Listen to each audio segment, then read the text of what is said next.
Assalamualaikum warahmatullahi wabarakatuh. Perkenalkan, nama saya Pina Sultia, Prodi Teknologi Pendidikan Fakultas Keguruan dan Ilmu Pendidikan Universitas Muhammadiyah Sedenreng Rapang.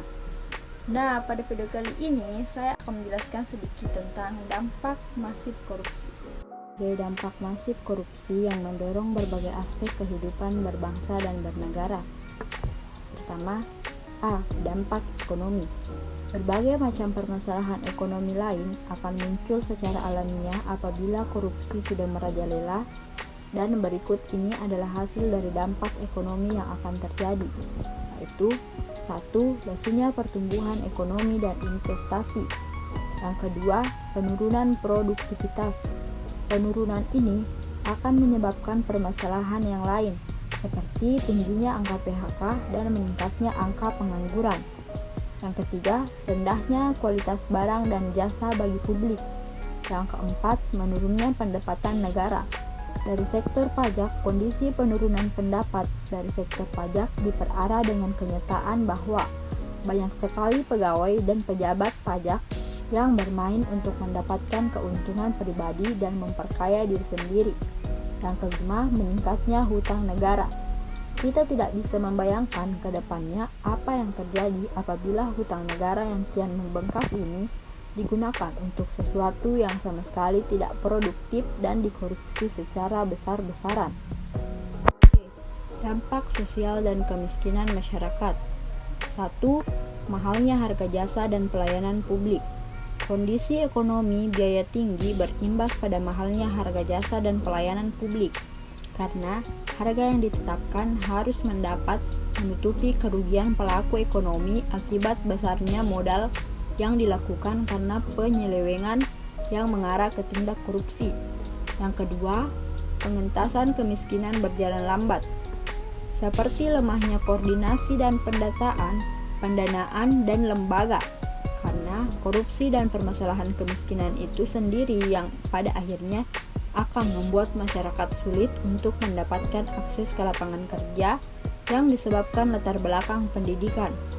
Sedangkan untuk membuat pekerjaan sendiri banyak terkendala oleh kemampuan, masalah teknis, dan pendanaan.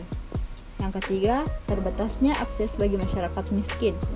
Rakyat miskin tidak bisa mengakses jasa dengan mudah, seperti pendidikan, kesehatan, rumah layak huni, informasi, hukum, dan lain sebagainya. Rakyat miskin lebih mendahulukan pendapatan bahan pokok untuk hidup daripada untuk sekolah. Yang keempat, meningkatnya angka kriminalitas.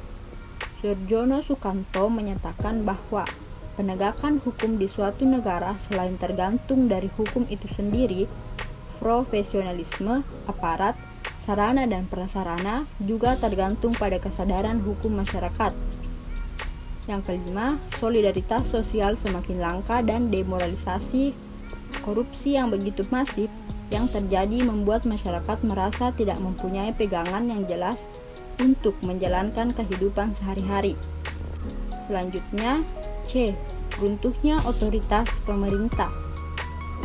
Yang pertama, matinya etika sosial politik.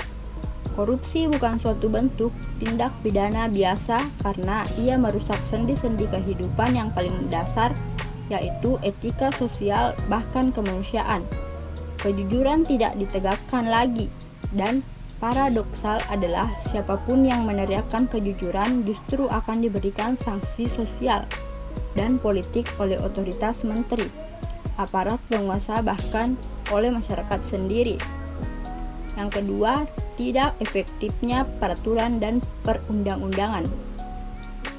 Secara umum, peraturan dan perundang-undangan berfungsi untuk mengatur sesuatu yang substansial dan merupakan instrumen kebijakan yang berguna untuk memecahkan suatu masalah yang ada di dalam masyarakat. Yang ketiga, birokrasi tidak efisien. Tidak efisiennya birokrasi ini dianggap sebagai faktor yang masuk menghalangi investasi asing masuk ke negara tersebut. D. Dampak terhadap politik dan demokrasi. Yang pertama, munculnya kepemimpinan korupsi. 2. Hilangnya kepercayaan publik pada demokrasi. 3. Menguatnya plutokrasi atau sistem politik yang dikuasai oleh pemilik modal atau kapitalis. Yang keempat, hancurnya kedaulatan rakyat. Kemudian dampak terhadap penegakan hukum. Yang pertama, fungsi pemerintahan mandul. Dampak korupsi yang menghambat berjalannya fungsi pemerintahan sebagai pengampun kebijakan negara dapat dijelaskan sebagai berikut.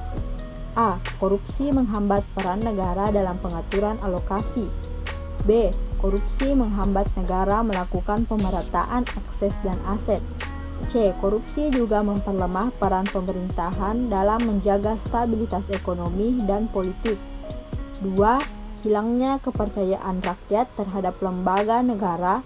Korupsi yang terjadi pada lembaga-lembaga negara seperti yang terjadi di Indonesia dan marak diberitakan di berbagai media massa, mengakibatkan kepercayaan masyarakat terhadap lembaga tersebut hilang.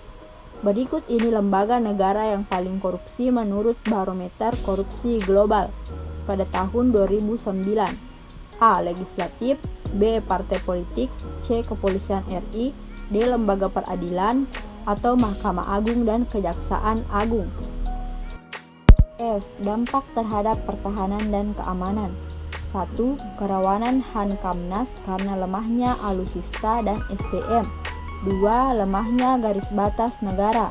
3. Menguatnya sisi kekerasan dalam masyarakat. Dampak kerusakan lingkungan. 1. Menurunnya kualitas lingkungan. Kerusakan lingkungan hidup ini dipicu oleh berbagai sebab, seperti kepentingan ekonomi, di mana hasil hutan yang ada dieksploitasi besar-besaran untuk mendapatkan keuntungan.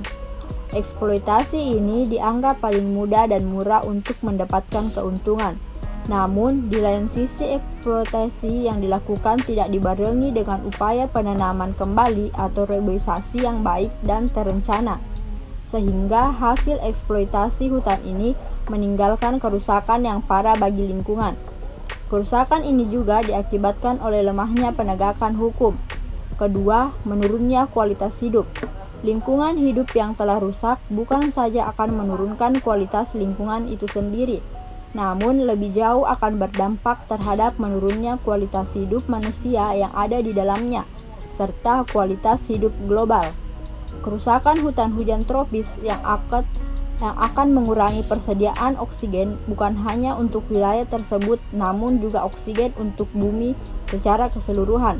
Artinya, dengan kerusakan hutan hujan tropis, kita akan membuat kualitas udara yang kita hirup menjadi berkurang. Sementara itu, asap hasil pembakaran kendaraan bermotor dan industri terus diproduksi dalam jumlah massal, di mana oksigen yang dihasilkan oleh hutan tidak cukup untuk menggantikan kerusakan yang terjadi. Nah, itulah tadi sedikit video dari saya. Lebih dan kurangnya mohon dimaafkan. Assalamualaikum warahmatullahi wabarakatuh.